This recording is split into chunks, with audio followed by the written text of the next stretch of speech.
Hello, everyone. My name is Vic Baldry, and I'm excited to welcome you to this webinar, Tech-Enabled Patient Access, Enhanced Patient Experience, Insights, and Brand Outcomes, sponsored by Phil and hosted by Fierce Pharma. Thank you for joining us today in what will be a rich discussion focused on patient access and how tech-enabled access solutions like Phil platform can address the common hurdles brands are required to jump through to unlock patient access, coverage, and growth.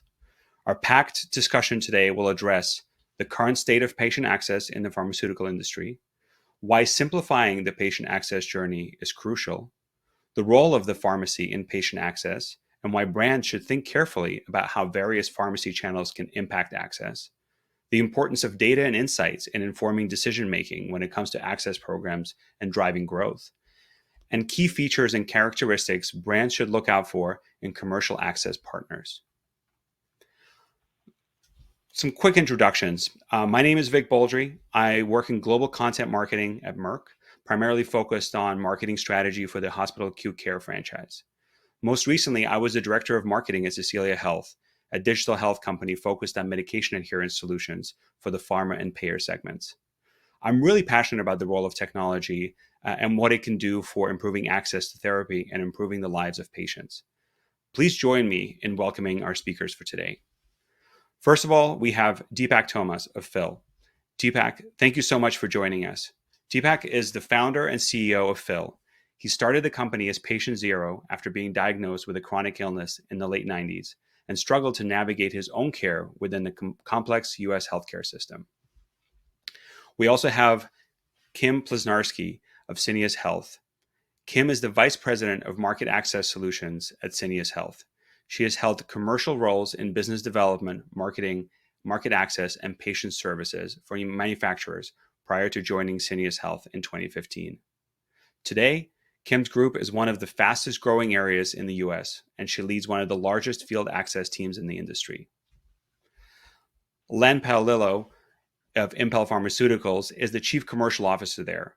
Len has 2 decades of commercial strategy and product launch experience at leading organizations such as Kyowa Kirin and Warner Chilcott Pharmaceuticals. In 2021, Len oversaw the launch of Impel's flagship product, Trudhesa, indicated for treatment of acute migraine in adults. Before we dig into our topic, just a quick couple of notes to our audience. If you're having any audio or video issues, please refer to the instructions that were sent to you by the webinar organizers. If you have questions at any time during the presentation, please enter them in the Q&A box in the top left-hand corner of your screen, and a member from the Phil team will be sure to address them. A recording of this webinar will also be posted on both the Phil and Fierce Pharma websites, and registered participants will receive an email with the link to the recording next week. For Phil clients, please reach out to your client success representative or email us with any questions you may have following this webinar. Deepak, the first question is for you. For those in the audience that aren't familiar with Phil, can you please describe briefly what Phil does and what makes your solution so unique for brands and patients? Yeah, thank you, Wade. We bill ourselves as an electronic patient access platform and sometimes described by others as an electronic hub. At the end of the day, we solve what are very traditional problems when it comes to patients seeking access to medications that will get them better, but we have a very novel approach to solving those issues, primarily founded on using technology, modern information technology to solve those problems. And when we do what we do, patients, the vast majority of them that are part of programs that we work with get access to their therapies in a timely manner and perhaps even more importantly in an affordable manner, while staying informed as to what's happening behind the scenes with their therapy journeys. That in a nutshell sums up what we do day in, day out. Thank you. It's a great mission to be on. So I applaud your dedication to that. So let's set the stage a little bit. I think it's no secret that that access, both market and patient, is paramount not only to brand success in the U.S. but also to ensure positive patient outcomes. I also don't think it's a stretch to claim that patient access is a pretty complex issue that requires a lot of cross disciplinary discussions, and new solutions to improve for patients and for brands should emerge. There's ample evidence to suggest that pharmaceutical companies understand the importance of this issue and the importance of addressing it. And we're seeing more investment by the industry in this patient access sector than ever before. According to a 2022 Accenture report, investment in patient access has grown by 16.2% year over year over the past 5 years, and is projected to surpass $19 billion in 2022. But despite this increased investment and focus, awareness and adoption of patient services has remained flat. According to the same report, 87% of patients have little to no knowledge of available programs. And those that are aware, only about 60% eventually adopt the service. And all of this is despite the overwhelming evidence of the benefits of patient support programs. So there's clearly an outcomes gap here, and a lot for our panelists to unpack. So, Kim, I'll start with you. And as someone who is a strategic advisor for pharma brands and has been involved pretty heavily with pharmaceutical companies, wanted to ask you two questions to kick us off.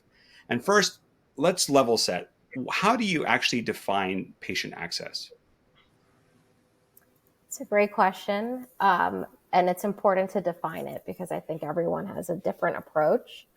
In my opinion, patient access stretches from formulary, so coverage, all the way to fulfillment. And it's touching multiple disciplines, market access, sales, data technology, and then, of course, your wraparound patient services and support. It's answering questions like, is the drug covered?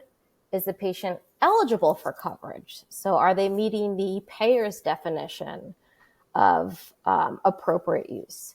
Do they meet the prescribing information? What support do they need to take the product? What type of education? Can they afford it? Can they fill it? Do they know how to fill it? So these are all important questions, and it covers formulary to fulfillment. And I would love to just ask the other panelists, is there anything you would add to that definition, or are you looking at it slightly differently? No, I think you've hit it. That's how I would view patient access. It's from the moment the product is prescribed, the rest of the journey to getting it into the patient's hands. Thank you. And now, now that we understand that a little bit more, help us understand what's driving this increase in investment that we talked about earlier, and what do you think are some of the key trends contributing to it? So because patient access is touching multiple pharma departments and work streams, it's driving up complexity and the need for data-driven decision-making and execution. So what does that really mean? We're trying to navigate drug and marketplace complexity, and we're navigating a change in demographics for patients. And all of pharma is trying to reimagine what the new model should be, because the current model isn't always meeting today's standards. Patients need to be engaged where they are, and so do providers. So if you're sitting in pharma's chair right now, you're thinking about a few things, and that's really two major shifts in the industry that is completely different from 10 years ago. So one is, and this is my house that I'm in, is pretty much every launch today has a reimbursement support program and a field reimbursement team. That was not true 10 years ago. So that's going to be a new cost, and they are the feet on the ground, that local solution for the HCP and the patient. And I think the second piece is just trying to meet the new demands of patients. So today, 3 in 5 patients expect an Amazon-like healthcare experience. And 90% of adults in the US are using a smartphone. Combined with all the behavior changes post-COVID, patients want to engage virtually, and they're used to that. So pharma and their support services, they really need to transform The days of old are gone. And I think this is where everyone is trying to figure it out. So you're going to see a spike in investments, a spike in people trying new tactics and pilots. Where I've seen probably bigger spikes is some of my partners, or just partners in the industry. They're trying to become almost a tech company themselves. Um, I think that's a bit risky and very, very costly.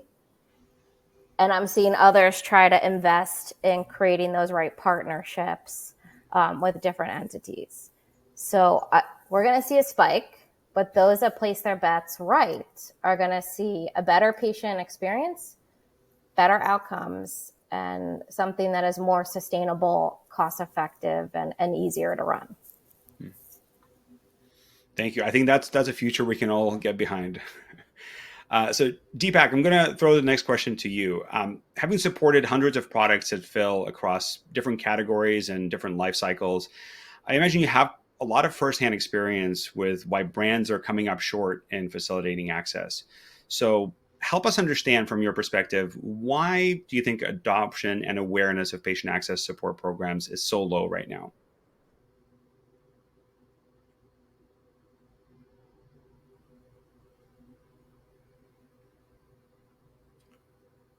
Uh, Deepak, I think you might be on mute.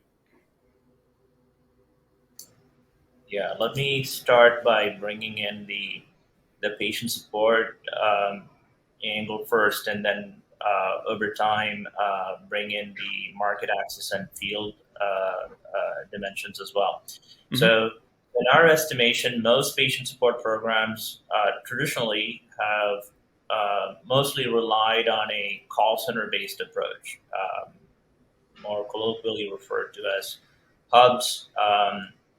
Besides being cumbersome and suffering from low enrollment rates as well as somewhat middling in effectiveness, these call center centric approaches are quite expensive for brands. That means several brands find themselves simply beyond their, most of these programs to be beyond their reach from an affordability perspective.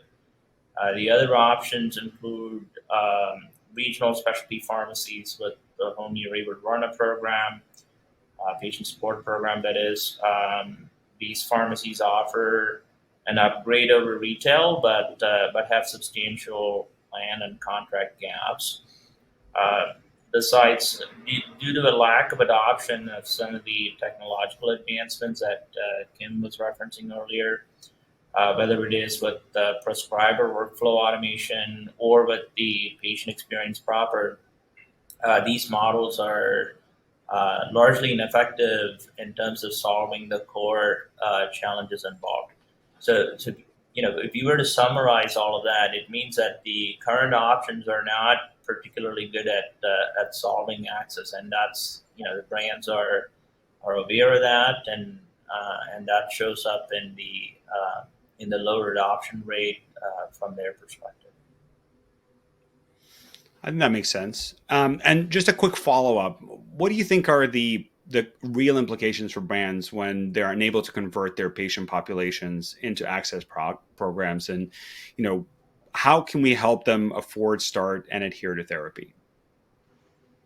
Well, let me take the perspective here. A good access model, if it's missing, what does that look like, right? And then I'm guessing that the rest of our conversation will be about how we address it. So what does it look like when there is not a good access model in place? Prescriber adoption suffers, especially when you're launching a new product to market, and especially so in competitive therapeutic segments where oftentimes existing therapies have a bit of an advantage because of a favorable market access environment that they've been able to secure. Oftentimes, brands solve for this by having to over-subsidize access by way of overly generous copay support programs. So adoption becomes a challenge, and even when you solve for it, overall commercialization becomes impacted. But what does this mean at the end of the day? It basically means that fewer patients get started on therapy, and even fewer patients stay on therapy long enough for them to get better. So that's the ramifications of a poor or inadequate access model in place. Yeah. Yeah, and those are some pretty dangerous ramifications. So I'm glad we're addressing this issue today.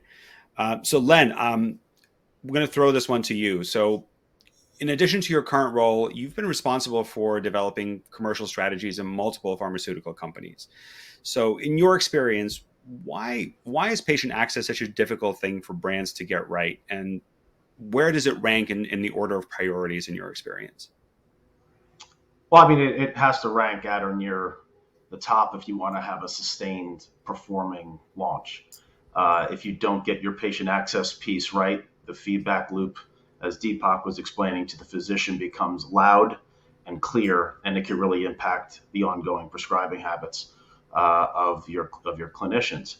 More importantly, you've frustrated your core constituency, being the patient. Right? They've been prescribed medication. They believe it's going to help them, and if that last piece of the journey doesn't happen, it's a real problem for that patient, and that's why we do this, right? And I think when you ask the question, why is it so difficult to get right? I think we're all product of our last launch and what we did to prepare the market and what we did to prepare our access plans.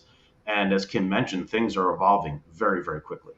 And so if you're not taking your cross-functional team through the process from the outside in every time, starting with this patient journey and this physician group, and then understanding that even if you're steeped in the therapeutic area in which you are launching this brand, the marketplace has changed and the patients who you are going to be serving are just slightly different than what you did last time. It's going to make a big difference.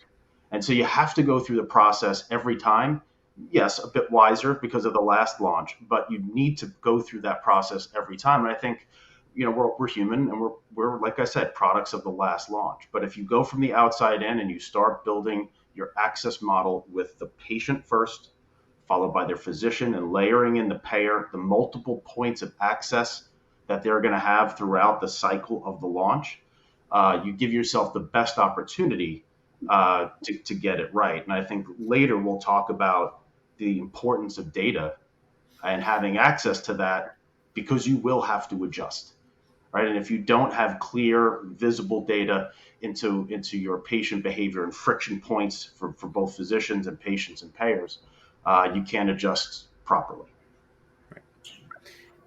Yeah, absolutely, and I can't wait to get to the data section, because I think that's something that's permeated the industry so much now, and I don't think you can do anything well without really understanding the data aspect of it.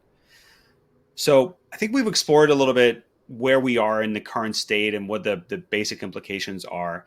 Let's dive into a little bit more detail on a core pillar of patient access, and probably one of the hottest topics in all of healthcare right now, the patient experience. So, we've heard a lot about it. Many of us have experienced, actually personally and professionally, what the patient experience is like, and also the rapid growth of digital health and how that's transformed the industry during the pandemic. So let's dive into the question: is the pharmaceutical industry keeping up with this rapid growth and transformation? Are they finally starting to create access experiences that are on par with what consumers want, and what they experience in other industries like Amazon, or is it just more investment in the same? So Kim, let's start with you. What does the typical access experience look like, and why is creating a great patient experience, particularly when it comes to access, so challenging for pharmaceutical brands?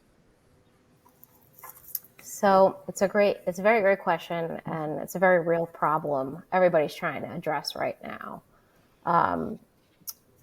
I spoke about earlier, we have to serve patients differently, and pharma understands that and wants to do it, and have started. I think there's two things holding them back, and it's technology and integration. So let's unpack this a little. Like, what does the typical experience look like? Many companies are still working within that traditional hotline, traditional hub and copay model. and they have bolted on modifications to have some omni-channel support, maybe an app or web-based portal. Like there's different things which have been bolted on to an inherently inefficient tool.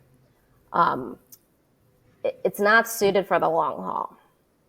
And what's going to get them to where they need to go? It's really better tech, data-driven decisions, and having an integrated approach, as Len just talked about. You have to. This is not just a one-team effort. It's multi-team. Market access, technology, omni-channel, brand, patient support services. Everybody has to be involved, and it's not a one-size-fits-all approach, which I think today we see a lot is, hey, there's one journey. There's not. So I think where things are headed, more flexibility, more scalability. We're going to be on a long journey until somebody gets it right. And it's going to also take pharma being willing to take some risks. Like I think there's a lot of comfort in doing what we've done before and saying, why should I try something different? I need to know for sure it's going to work. And I think the business case has already been put out there when you look at the Apples, the Netflix, the Amazons, and how everybody changed post-COVID. So there is a large hill to climb, and there's going to be a big burden, I think, in the next 2 years to really transform and reimagine their programs to get to where it's one program and not many things all combined and managed separately. Right. No, I think that makes a lot of sense. You touched on it a little bit, but you talked about legacy access partners and how what they're providing right now is not really meeting the demands and the challenges that the industry presents. But what are they doing specifically to respond? Like specialty pharmacies, hubs. What are they doing to respond to these changing dynamics? They're trying to change, but it's not fast enough. I think some of it is partnerships, but the reality is they weren't built for the modern world as we see it today. The data isn't always there. It's not integrated. And sometimes a pharmacy's incentives are at odds with a patient or the manufacturer. So to me, there's some steps being made, and legacy hubs and pharmacies are trying to adapt, but I still think they lack having that strategic support, the behavioral science components, and not just providing data, but data and insights. So oftentimes if you're on the pharma side, you're getting huge amounts of data, and then you're left trying to figure out, is it good? How to connect it? And okay, what am I supposed to do with it? So I do think like they're going to be forced to change, but not until pharma starts shifting away from those solutions, because they'll have to evolve with the time. So I think they're also going to be on a journey, and their business is right now very reliant on people to navigate complexity versus technology and data to improve time, cost, and value prop. Absolutely, that's a great insight. And you mentioned something earlier about being focused on the patient and really putting the patient at the center. So that's actually a perfect transition to my next question, which I'll direct to Deepak. So from your perspective, what is most important to patients when it comes to accessing their medication, and how does Phil help address that? Yeah, I think it starts with recognizing that the patient is not one dimensional, right? They are consumers first, and as consumers, the typical purchase experience has come along a lot, quite some distance since the 90s and 2000s, right? So very few of us are, as consumers, are wandering the aisles, nor are we buying anything with no line of sight as to when the product that we purchase would arrive, and are we paying the right prices. So for instance, if you look at Amazon, a lot of their success could be attributed to the fact that when you buy something on Amazon, you have a lot of confidence in terms of the answers to those questions, as in, am I paying the right price and when will it show up? And if it doesn't show up on time, will I be informed, right? So those are table stakes at this point in time. Yet, when we look at consumers who in the patient context, their purchase experience, sadly, in most instances, feel like they're still stuck in the past, right? So, uh, so as consumers, their expectation is that this very essential purchase, simply because it concerns their well-being, be brought up to pace with everything else that they buy, right? So, but sadly, you know, the, the most extant experience, which is retail, or even the patient experience provided by even regional specialty pharmacies. Um, at best, they are initiated through a traditional phone-based, voice-based model. You may get an occasional text message, but it doesn't necessarily give you the same, the web or mobile experience that they've come to expect this day and age. So I think that's the big gap there, right? And if you look at it from pharma's perspective, if you're if you recognize that pharma and technology have had a somewhat uneasy relationship and for this last several decades, and that's largely been because pharma has been failed by the promise of technology for several decades, right? So it usually comes in two forms. It's either inflexible third party solutions that don't quite fit the bill in terms of delivering each launch, each drug, each solution needs to be bespoke, needs to be tailor made to solve the particular set of stakeholders and their requirements. And so when you have these third party solutions that are often bolted on top of an existing infrastructure, it shows. It's far from what a bottoms up solution would look like. So that's one set of experiences that pharma have had with technology, and hence the sense of disillusionment. The other issue is that a lot of technology that's way early and often in the hype cycle. I don't want to point fingers at any particular tech, but um, healthcare is a very mission critical application. So you want technology to be mature and production worthy, so to speak, before it's able to deliver real outcomes for patients, right? So I think that those two have been the most conventional experiences for pharma when it came to technology. So you have patients that absolutely expect or have come to expect an experience on par with everything else that they consume.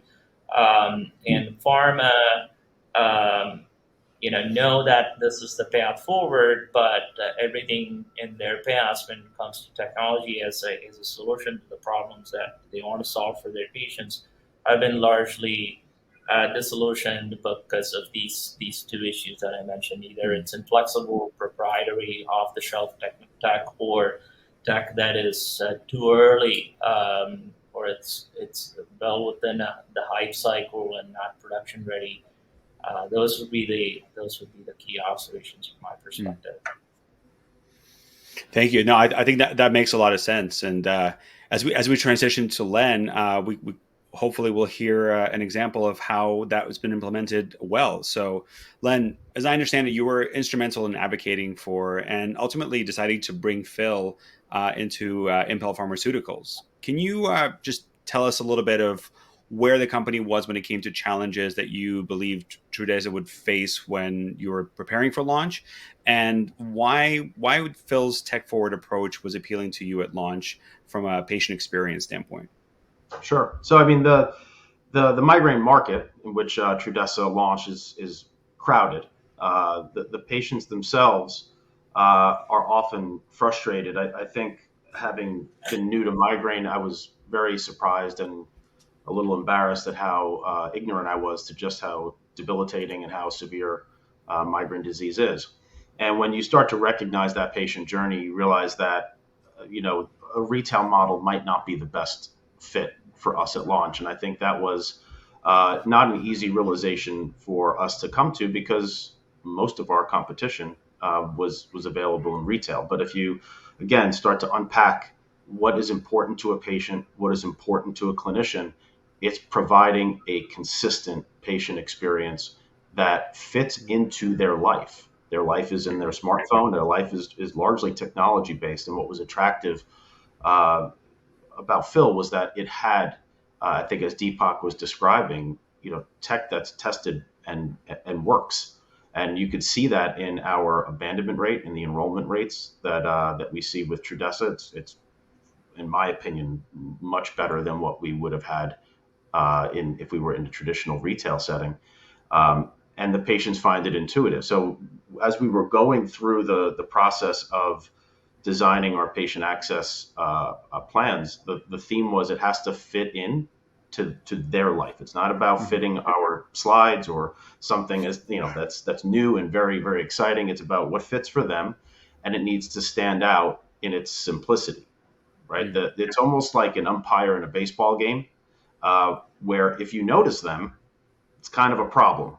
And I think sometimes when you are thinking about your patient access, you don't want that to be the focus of what the patient remembers. They just want to know it happened, and it happened seamlessly at a price that they thought they should acquire the product. And we've had very good success in the early stages of the launch of Trudhesa in that regard. That's great. Oh, congratulations on a successful launch, and it sounds like Phil played a pretty big part in making that a success. So, was there anything particularly unique about your patient population in this category that made it even more important to offer them something different? I think each patient is unique, so we tried not to just generalize the population, but no, I really I think it came down to looking at the maybe some of the journey they have been on. Many patients that find themselves at a headache specialist or a neurologist in order to have get some treatment for migraine, they've been on 4, 5, or 6 products through 3, 4, or 5 physicians at that point. So they're not rookies when it comes to accessing branded medications. So we just wanted to make sure that the experience they had with Trudhesa was, again, efficient, respected their time, and got them the product as quickly as possible because this is first and foremost debilitating, and getting them Trudhesa as quickly as possible weighed heavily in our plans. That makes sense. That patient centric approach is always a good way to go. So I know we talked a little more about pharmaceutical industry up until this point, but let's pivot slightly to talk more about the role that the pharmacy plays in this equation and the implications that they may have on patient access and coverage. I think while the role of the pharmacy in patient access is not a novel topic for this audience, I'm sure. I think there's some issues there that we could discuss a little bit further. I think one that is particularly interesting here is converting formulary placement to covered dispenses. So there seems to be a growing trend in the gap between formulary placement and conversion to benefit brands and patients financially. I think we're seeing more and more that brands are running up against this challenge, particularly those in the specialty, light, and specialty categories, and being able to ensure that their product can get covered at the point of dispense. So, Deepak, we'll start with you. What are you seeing in the marketplace right now, and why does the pharmacy have such an impact on the gap between formulary access and actual coverage for patients? Yeah, I think when I think about adherence, the key driver for adherence at the end of the day is the patient's out of pocket, right? Assuming that they have a reasonable user experience getting to the pharmacy. That might mean getting to retail pharmacy or being contacted by a specialty pharmacy that's dispensing their medication. So the biggest driver as to whether a patient will start on therapy or not is essentially their out of pocket. So and even more so when it comes to the price point, right? And that should not be surprising, because as consumers in day-to-day lives, whether we buy something or not, a lot of it really does come down to price. Now, whether the drug is covered or not by the payer ultimately determines that out of pocket in very meaningful ways. Obviously, the manufacturer has, especially for launch products, have quite generous copay support programs in place. But ultimately, we do believe that the coverage that the pharmacy is able to secure at the point of dispense is a huge driver when it comes to getting patients on therapy and having them stay on therapy. So we look at I'll sort of look at it from three different formats available today in terms of pharmacy. So there's retail, which is obviously the biggest footprint out there. Ultimately, when a patient goes to retail, if their plan is not contracted by that pharmacy, it doesn't matter what efforts are undertaken by the pharmacy to secure coverage, right? So the pharmacy has to have a relationship with the payer. And the good news with retail is that there's very little gap in plans contracted. Most large retail chains have extensive plan coverage. The challenges are mostly around their model not being set up to meet the payer's step-headed or prior authorization requirements, which, in specialty light and for branded products is considerable and continues to go up. So if the pharmacy in question is unable to meet those payer requirements, that means that the patient's medication may not be covered by the payer, subsequently raising their out-of-pocket expenses and leading to abandonment. Not to mention, what we discussed earlier, the user experience with that model lags the times, right? So that means fewer therapy starts and fewer patients that are long-term adherent. Now, the next category is regional private specialty pharmacies. These pharmacies are usually good with plans in their local geography, but as an example, they may not have regional plans covered in geographies other than the ones that they are local to. So that leaves them with significant plan gaps. Their user experience is still phone call driven, maybe text messages, but not a far cry from the Amazon-like experience that patients have come to expect. With these models, there are more therapy starts than retail, but because of plan gaps, there's usually an overutilization of copay programs on the uncovered side. Now, the third one is grocery chains. This one's interesting. So while there's this perception that an access program that uses a grocery chain for dispense would assume that it is through all of their retail locations, the reality usually is that most access programs designed around grocery chains are run through a central fill. And this usually goes back to the same issue that you would see with regional specialty pharmacies, in the sense that there are significant plan and contract gaps, resulting in overutilization of copay programs and ultimately higher out-of-pocket, which is negatively, the cost of medication for the patient is negatively correlated to adherence. So that's what we typically see out there, and in our approach, which at some point in time I'm happy to touch on, we we were very insistent that we come up with them. We design a model wherein we take into consideration the on the ground reality, which is that if your plan as a patient is not contracted by the pharmacy that's dispensing your medication, then your odds of getting that medication covered by your payer are close to zero. So we need to make sure that our model not only has the plan contracted, but also have the wherewithal to work with that payer to meet their requirements such that the medication be covered. Yeah, that's that must be a frustrating gap to bridge, because ultimately patients just want want easy access to the medication that's right for them, and there's so many players involved with slightly different agendas that makes that experience can make that experience pretty frustrating. So Len, throwing it back to you, when preparing for launch, how do you typically think about balancing the need to get patients on therapy with preparing to lay the groundwork to ensure that the dispenses are actually getting covered?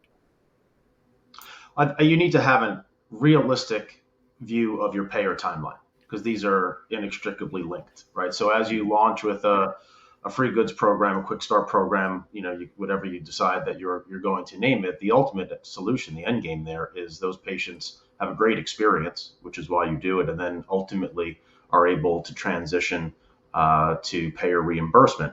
And if you have good insight into the data, and you have good contact between your partner, in this instance Phil, and the patient, then you're able to execute against that transition a bit more seamlessly than if you were in a more open retail environment. I think, I think Kim mentioned it before. It's kind of table stakes at this point that you're launching with some kind of program that ensures access, particularly to commercially insured patients. And then again, having that realistic view of when your payer lives are going to come on, almost on a formulary by formulary basis, and being able to roll those patients off of your free goods onto onto reimbursement is really the lifeblood of, again, that sustained success in that launch. Yeah, I think that makes a lot of sense. And how have you gone about ensuring that patients are able to get their prescription covered? So we did launch with a quick start program. I think importantly, the out of pocket expenses for a quick start is no different than the out of pocket if they were covered by their insurer and then had copay assistance. The goal here was that, frankly, the patient wouldn't know and probably doesn't care when quick start ends and their payer reimbursement begins. As we had formulary wins, we made sure we notified Phil, said we're now listed on formulary X. Please execute against that. And as patients come up and they're eligible for a refill, ensure that if they meet the utilization management criteria, we move them over onto reimbursed therapy. And to date, we've had quite a bit of success in following that transition. I mean, we sign good contracts. We provide the appropriate rebate for the place in therapy. I think that the payer should be reimbursing the patients at that point. That makes sense. And continuing on the topic of access, Kim, how carefully do you think most brands are evaluating their various pharmacy options? And what do you think are the main considerations when they're thinking about a more holistic pharmacy strategy? It's a great question. I just think overall there's an oversimplified working theory that the pharmacy is going to fight for the patient to get on therapy. However, the pharmacy's role is to fill the prescription or fill a prescription.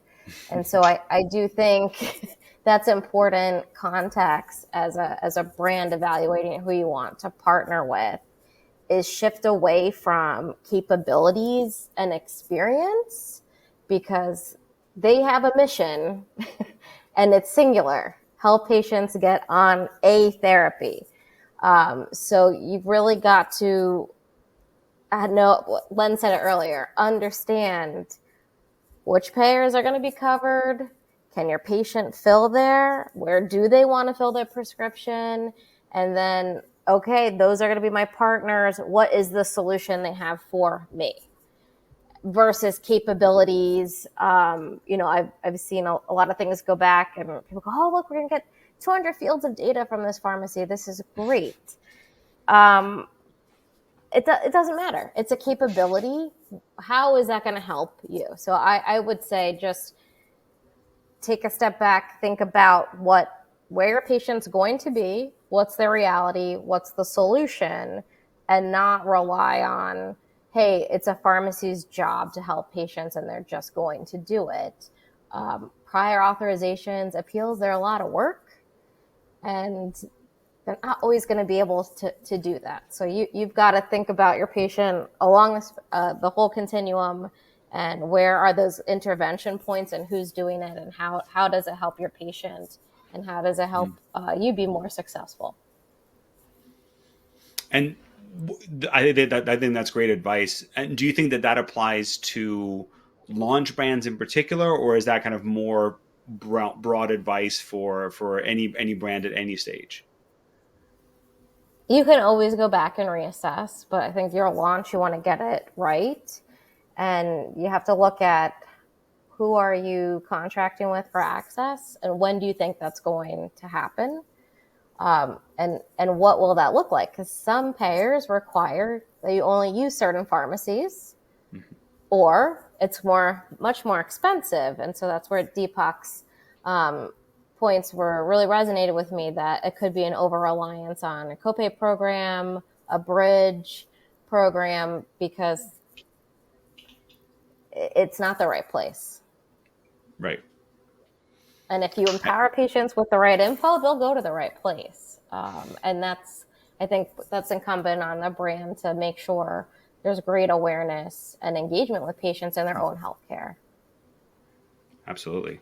Knowledge is power. So Deepak, what's Phil's approach to addressing this issue that we just discussed, and what makes the organization's pharmacy network so unique in the space?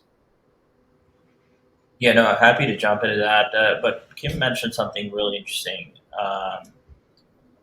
The the patient access partner that a manufacturer picks at launch, that's a very important decision way farther downstream, right? I mean, there are a lot of things that you can revisit as your market access team does their job and secures more formulary wins. Um, but there is such a thing as a partner who's able to help get a ton of patients on therapy, which is always a win. But if it's coming at the cost of more dispenses being uncovered and subsequently the manufacturer having to subsidize them, and the prescriber network over time becoming familiar with that model, it becomes difficult, say year out after launch, to even though there's substantial market access coverage now, to get the level of coverage that you would like as a manufacturer, as a patient. In other words, it might be difficult to pull back some of those support programs, whether it's Quick Start or copay assistance for uncovered. Um, so it's important when you launch to think through the partner's capabilities in terms of getting scripts covered by the payer, both on the pharmacy side as well as their ability to work with the payer's prior authorization requirements. It can't be, it's difficult to board it on after the fact. That's worthwhile mentioning.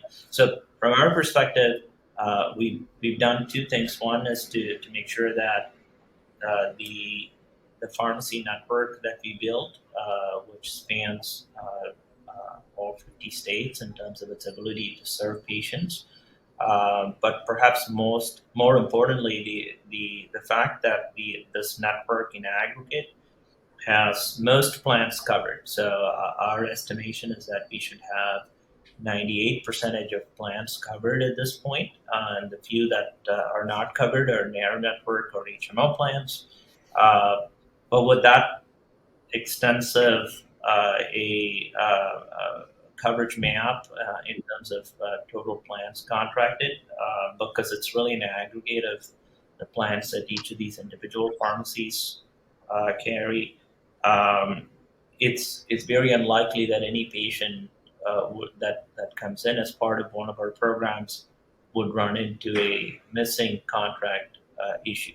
Right? So that's a critical aspect of our program design, I should say, our infrastructure design. And so when you have this long tail of pharmacies out there, we use technology behind the scenes to aggregate all of it together, such that we're able to match up the patient with a pharmacy that is contracted with their plan. And then, of course, all the prior authorization work that we do leads up to an exceptionally high percentage of patients seeing a covered out of pocket at the time of dispense. That's a great point. So I think we talked a little bit about the priorities that brands are facing, and prioritizing patient experience, helping patients ensure their prescriptions are covered. And while I think a lot of companies know this, they're still sometimes at a loss how to meaningfully tweak their strategies to improve patient outcomes. And this can actually I think this could be done. This could be a result of having a lack of visibility that brands have into what's actually happening in the channel. So, we'll throw this one to Len or Kim. Feel free to jump in. What are brands typically afforded access to from a data standpoint from their access partners? And is the data enough to respond to this kind of dynamic, changing channel environment? Kim, I'll let you take it first. I Thanks. So um, it's going to sound great, but the reality is what matters. So you're getting enrollments, patient demographics, activity. Sometimes you get cost. Sometimes you get fulfillment information. It sounds wonderful, but the reality is there often isn't a single source of truth, and the data is disparate, incomplete, and not timely, and many times just handed over to your data aggregator, and so there's no insights. So I think there is plenty of data, but what is the quality, the accuracy, and the timeliness is probably what everyone in those jobs would resonate with. Is I have all this data and I don't know what to do with it. I think that's fair. It's getting the insight out of it that oftentimes presents the issue. That you have often multiple partners, and as you're pulling that together, just simple things like definitions can oftentimes lead to just varying, data sets that then make it difficult to get an insight. But I do think, so far in our experience, we've had very good data that's helped us identify some friction points. And Len, from a launch perspective, how have you used that data in order to ensure a successful launch for your new product? Well, again, using friction points as an example, you can see kind of the waterfall from the moment the submission or the prescription is written to fill, and what's the drop off to enrollment, what's the drop off as they move through certain screens and as they complete the process. And then we could adjust our business rules and understand, is there anything that Impel controls that we're able to change that reduces that friction and thereby reduces abandonment. You're always going to have some, right? There's always going to be patients that just don't respond and probably never had an intention to do so. But we have been using that data to adjust business rules that not only surround our copay, but shipping and other things that help support the patient get on therapy and stay on therapy. Mm-hmm. That's great. And Deepak, I know Len kind of touched on it a little bit already, but you're obviously providing this data. So what's unique about the data that you're providing, and what was the insight that led you to design the platform to be able to provide this additional layer of insights into what's happening in the channel? Yeah, so I think Len and Kim touched on a couple of interesting insights, and I'll build on those. So firstly, I think Len in response to a previous question talked about how when Impel has a formulary win, that then translates into business role, right?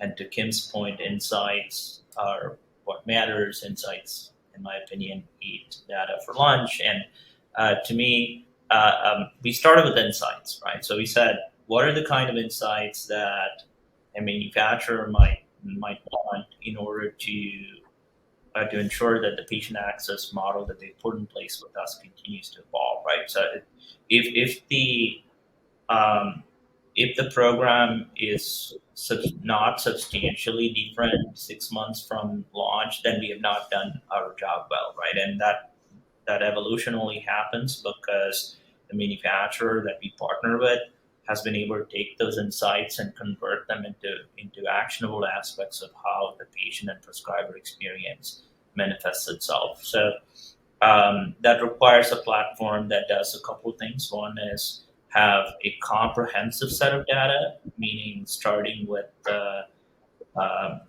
the point at which the prescription is received all the way to the dispense, um, because oftentimes the most amount of work that needs to happen is with those prescriptions or those NRX that come in that didn't get to the dispense, right? And most of the data sources that manufacturers currently have to work with, besides being expensive, incomplete, and quite laggy, are the bigger issue is that the data is only around successful dispenses. So most of us as problem solvers want to work on those scenarios where the patients didn't get the success, right? So being comprehensive all the way to those patients that didn't quite get adherent and getting those insights as to why. Was it related to experience? Was it related to their out of pocket? I think that's valuable. And in Impel's case, we were able to work with them to configure their learnings or implement the wins that they had secured on the market access side by way of business rules. So a platform that can configure has the ability to configure at a very fine grained level on a per payer basis, on a per formulary win basis, such that they are able to find that sweet spot between great patient experience and the highest possible or the most optimal percentage of covered dispenses. That can only happen if the system affords that level of configurability. So both, you know, the comprehensive nature of the data set and then the ability to take the insights that come out of it and configure them into actionable business rules, those were, building block tenets for us when we design the system as such.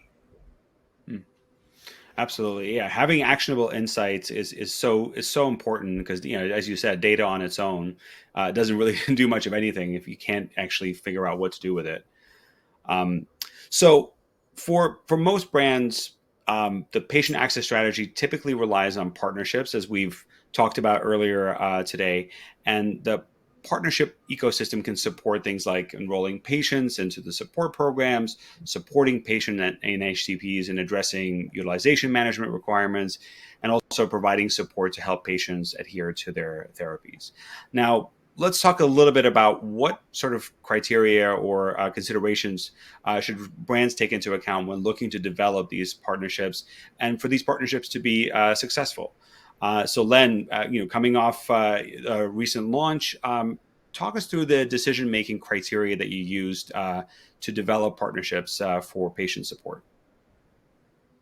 Well, I think first they have an infrastructure and a pharmacy network that would help us address the dynamic payer environment. I think Deepak kind of walked through that pretty eloquently. It's a little daunting, open retail and available everywhere to ensure that if you are going to have a limited network, to ensure that you have good payer coverage while maintaining a patient experience. And then after that, it's looking for partners that are culturally aligned who are data driven, want to make sure they're doing the best possible thing for the end user, which in this case is the patient, and they provide that data and insights, and they're responsive. So as Deepak said, if you go 6 months and you haven't made any adjustments, they're not doing their job right. And I would say the same for the manufacturer. If you have this steady stream of data and you're converting that into an insight and you're able to understand where your friction points are, you need to be working with partners who will make those adjustments as fast as you want to. So those three things together really led to the decision making process for us. Thank you for that insight. I know we're almost at time, so I'll do well, just one last question for Deepak. If you could quickly summarize what you think makes Phil a unique partner for brands looking to improve their ability to support patients in accessing, affording, and adhering to therapy. I think it comes from the foundations of what we built out the experience, which is using modern information technology based solutions to tackle this problem. That means meeting patients where they are in terms of their expectations as to what's a modern, relatable user experience, and from a prescriber's perspective, ensuring that there's no disruption or meaningful change to their workflow, in which case the tech works behind the scenes rather than having them learn a new app or a new portal as such. Relying on insights rather than data, just raw data to inform good decision making. And I think, above all, a network that is best of breed in terms of ensuring the highest percentage of patients receiving their medications covered by their payer. So I think all of those are essential aspects of our platform. Wonderful. Well, thank you so much for joining us today, and thank you to our panelists for sharing some really valuable insights and some really great information about the industry and patient access and everything else that goes with it. I hope you found this helpful in your pursuit of developing the best channel strategies for your brands. And you can learn more about Phil by visiting their website at phil.us.